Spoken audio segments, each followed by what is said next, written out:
नमस्कार साथियों, आज हम कक्षा 10 का तीसरा पाठ आनुवंशिकी इसके बारे में अध्ययन करेंगे। आनुवंशिकी जो शब्द है उसकी मूल परिभाषा क्या है और इसके अंतर्गत जो वर्ड आते हैं उनकी परिभाषा या उनका अर्थ क्या है, यह हमें आज देखना है। तो देखिए, आनुवंशिकी की जो परिभाषा है उसे मैं आपको समझा देती हूँ। जीव विज्ञान की वह शाखा जिसके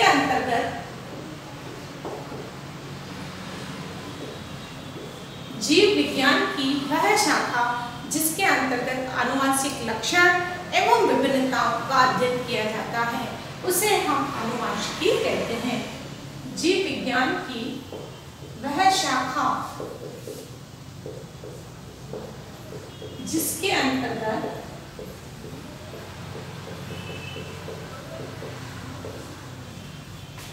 आनुवंशिक लक्षण, आनुवंशिक लक्षण एवं विभिन्नताओं का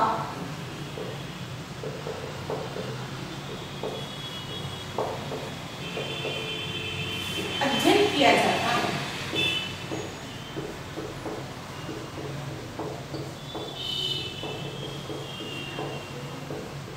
आनुवंशिकी कहलाते हैं। एक बार वापस से रिवाइज कर रही हूँ, आनुवंशिकी का मूल शब्द क्या है? आनुवंशिकी का मूल शब्द वह है कि जीव विज्ञान की वह शाखा जिसके अंतर्गत आनुवंशिक लक्षण एवं विभिन्नताओं का अध्ययन किया जाता है, उसे हम आनुवंशिकी कहते हैं। अब आनुवंशिकी लक्षण और विभिन्नताएं, इसका अर्थ क्या है? तो पहला पॉइंट जो मैं ले रही हूँ यह है आनुवंशिक लक्षण क्या होते हैं और विभिन्नताएं कैसे उत्पन्न होती है। आनुवंशिक लक्षण वह लक्षण है कि लैंगिक जनन का थोड़ा सा अर्थ मैं बता देती हूँ आपको। लैंगिक जनन उन जीवों के मध्य होता है जिसमें नर और मादा दोनों मिलकर नए जीव का निर्माण करते हैं, यानी बहुत उच्च विकसित जीवों के अंदर लैंगिक जनन पाया जाता है, जिसमें क्या होते हैं, नर और मादा अलग अलग कोशिका होती है और ये दोनों ही मिलकर एक युग्मनज का निर्माण करते हैं। तो लैंगिक जनन के दौरान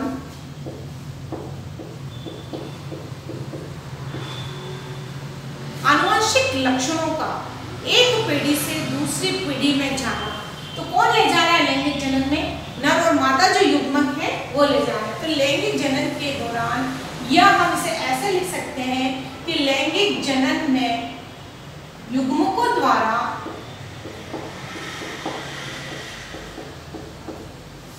लक्षणों को एक पीढ़ी से दूसरी पीढ़ी में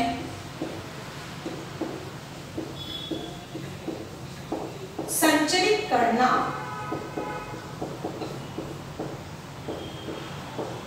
क्या कहलाते हैं? आनुवंशिक लक्षण कहलाते हैं। वापस से बता रही हूँ, लैंगिक जनन का मतलब मैंने बता दिया कि यह बहुत ही उच्च विकसित जंतुओं में या पादपों में पाया जाता है जिसमें नर और मादा युग्मक अलग अलग होते हैं। तो लैंगिक जनन में युग्मकों द्वारा, युग्मक शब्द यहाँ नर और मादा को शो कर रहा है, जिस द्वारा लक्षणों को, यानी नर और मादा दोनों के लक्षण जो है एक पीढ़ी से दूसरी पीढ़ी में जब पहुंचते हैं या संचरित होते हैं, तो उसे हम आनुवंशिक लक्षण कहते हैं। आनुवंशिक लक्षण का अर्थ यही है कि एक पीढ़ी से दूसरी पीढ़ी में हमारे जो गुण हैं वो पहुंच जाते हैं। दूसरा पॉइंट आ रहा है इसमें विभिन्नताएं।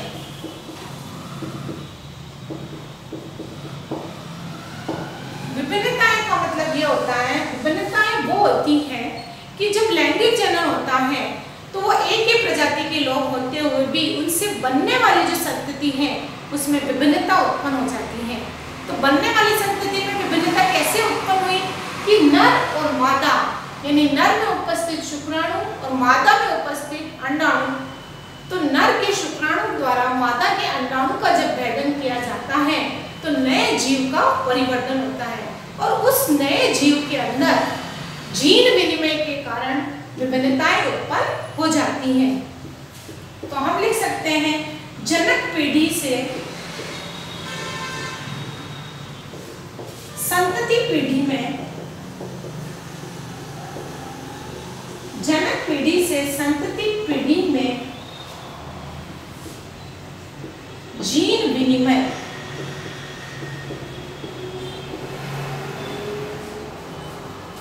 एक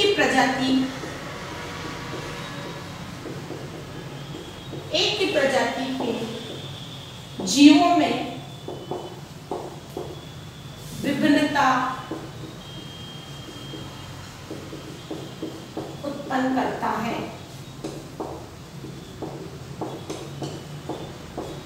ठीक है बच्चों, वापस बताने विभिन्नता। अभी मैंने आपको बताया जीनों का ट्रांसफर।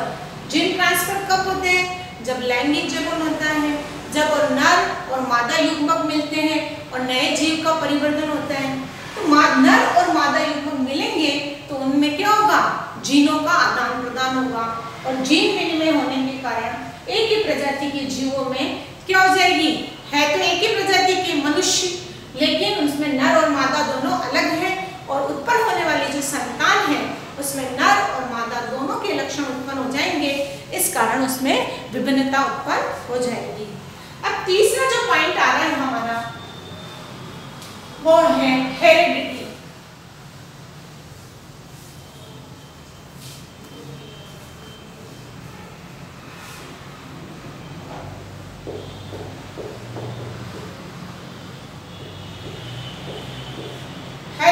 हेरिडिटी के बारे में आप लोग बहुत अच्छे ढंग से जानते हो। वंशागति, इसको हम हिंदी में क्या कहते हैं? वंशागति। वंशागति का मतलब ये होता है एक पीढ़ी से दूसरे पीढ़ी में लक्षणों का संचरण। एक पीढ़ी से यानी जनक पीढ़ी से संतति पीढ़ी में जो आनुवंशिक लक्षण चले जाते हैं वो कहलाते हैं वंशागति। तो मैं आपको इस तरह से बता देती हूँ, जनक पीढ़ी से आनुवंशिक लक्षणों का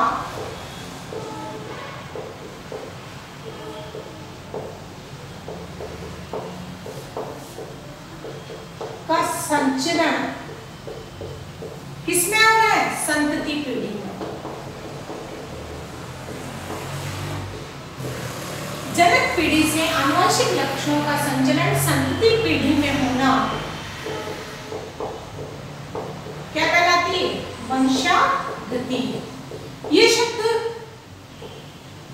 हम बहुत बार सुनते हैं हेरिडिटी, क्योंकि बहुत सारी चीजें ऐसी होती हैं जो हमारे माता पिता से हूबहू हमारे अंदर आ जाती हैं। इसे कहते हैं हम हेरिडिटी। अब अगला जो टॉपिक मैं ले रही हूँ वो है मेंडलवाद।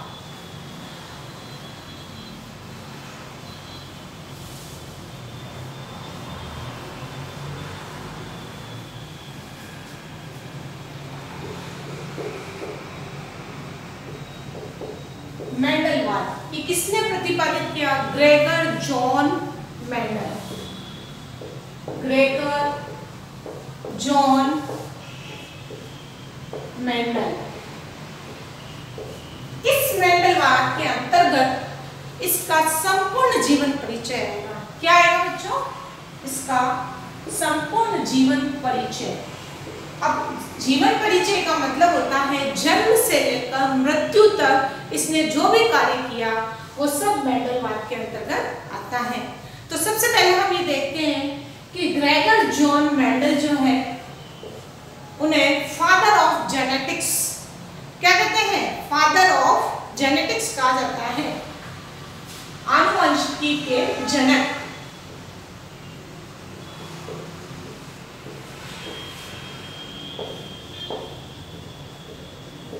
आनुवंशिकी के जनक किसे कहा जाता है? एक नंबर का प्रश्न आता है बोर्ड में। आनुवंशिकी के जनक कौन है? Gregor John Mendel. अब आ जाते हैं उनके परिचय के बारे में। सबसे पहले लेते हैं इनका जन्म, कि इनका जन्म कब हुआ, कहाँ हुआ। इनका जन्म जो हुआ है वो ऑस्ट्रिया शहर में। बहुत शॉर्ट में बता रही हूँ आपको।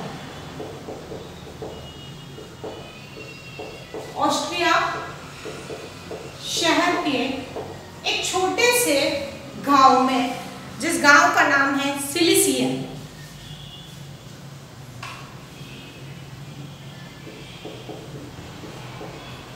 सिलिसियन, ठीक है। अब इसकी डेट ऑफ बर्थ क्या है, यानी जन्म दिनांक, कब पैदा हुए। तो जन्म स्थान मैंने बता दिया, ऑस्ट्रिया शहर का एक गांव है, कौन सा, सिलिसियन, वहां इनका जन्म हुआ। इनका जन्म का जो दिनांक है वो है 22 जुलाई 1822।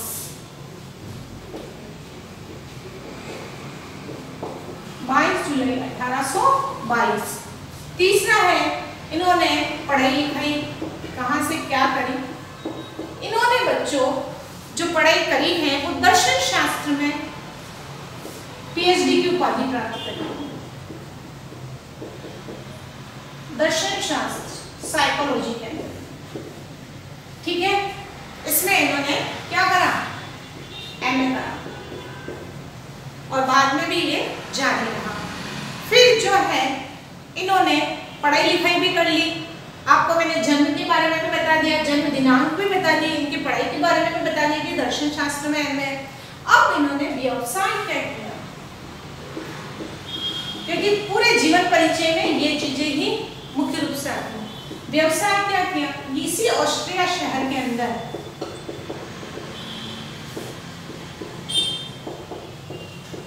ब्रून प्रांत में,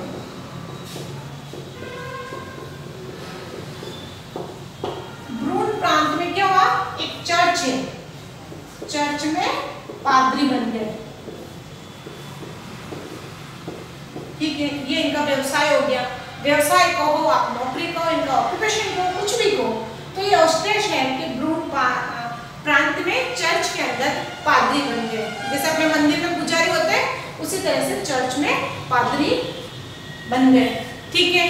अब उस चर्च के अंदर ही एक छोटा सा उद्यान था, उस पर इन्होंने क्या किया कि मटर, यानी चर्च में ही एक उद्यान बना डाला। उद्यान मतलब बगीचा। उसमें किसके पादप उगाए, मटर के पादप। और मटर के पादप का वानस्पतिक नाम जो होता है पाइसम सटाइवम।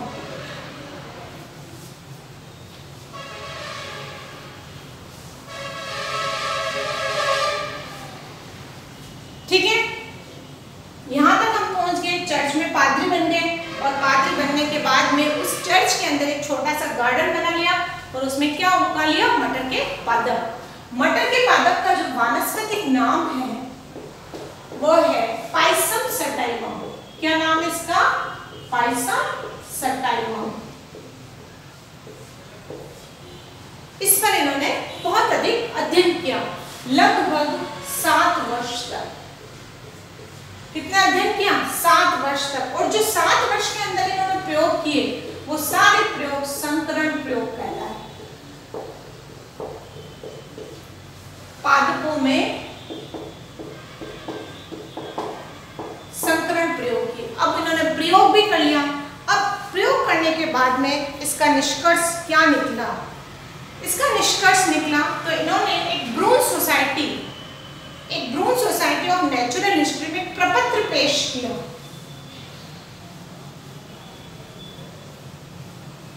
अब प्रयोग का निष्कर्ष जो था वो निष्कर्ष किस रूप में बताया इन्होंने, ब्रून सोसाइटी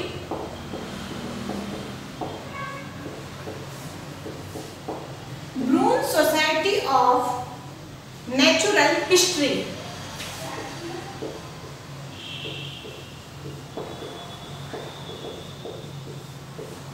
ठीक है, ब्रून सोसाइटी ऑफ नेचुरल हिस्ट्री को इन्होंने प्रपत्र दिया।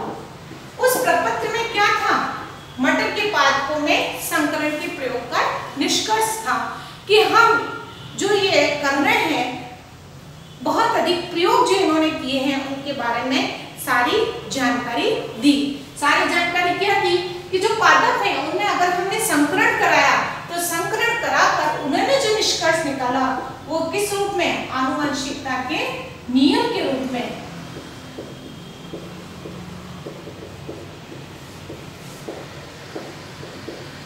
क्या बना डाले उन्होंने? आनुवंशिकता के नियम बनाए, और वो आनुवंशिकता के जो नियम थे वो ही मेंडलवाद कहलाए।